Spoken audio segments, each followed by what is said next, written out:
সবাইকে অনেক অনেক ভালোবাসা দিয়ে আর একটা নতুন ভিডিও শুরু করছি।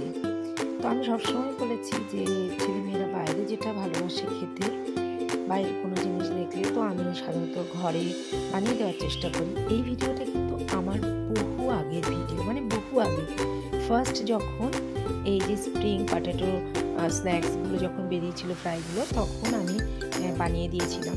তো ভিডিওটা সেদিন মোবাইলে স্ক্রল করতে করতে দেখলাম যে আমার মোবাইলের মধ্যে এই ভিডিওটা রয়ে গেছে।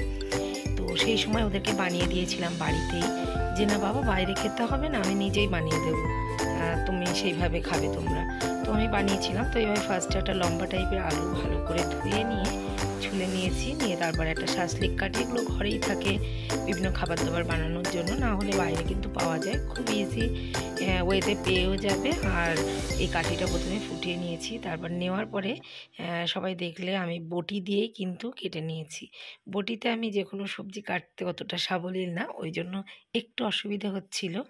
পরে ভেবেছিলাম যে ছুরি দিয়ে কাটলেই মনে হয় ভালো হতো, তবে এই যে সিস্টেমটা, এটা বটি দিয়ে বেশ পেঁচিয়ে পেঁচিয়ে ঘোরালে কিন্তু এইরকম হয়ে যাবে, একটার সাথে একটা কিন্তু আলাদা হবে না। এই যে স্লাইসগুলো একই সাথে লেগে যাবে। আর আমি একটু ফাঁসা করে দিয়েছি যাতে মশলাগুলো ধরে থাকবে, আর দেখতে একদম পুরো স্প্রিং পটেটো ফ্রাইয়ের মতো হবে। এটা কিন্তু খেতেও ভীষণ টেস্টি হয়েছিল। তো একটি পাত্রের মধ্যে আমি কর্নফ্লাওয়ার নিয়েছি, একটু ময়দা নিয়েছি, চাইলে কিন্তু এখানে চালের গুঁড়ি তারপরে বেসনও ইউজ করতে পারে।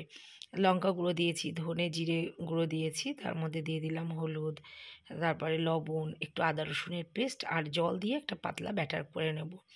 তো ফার্স্টে যখন আমি ফার্স্টে যখন এই স্ন্যাক্সগুলো মানে বাজারে মেলাতে পাওয়া যাচ্ছিল, খুব রেয়ার মেলাতে তখন পাওয়া যাচ্ছিল, তো আমি সেটা দেখেই যে কিভাবে বানায়।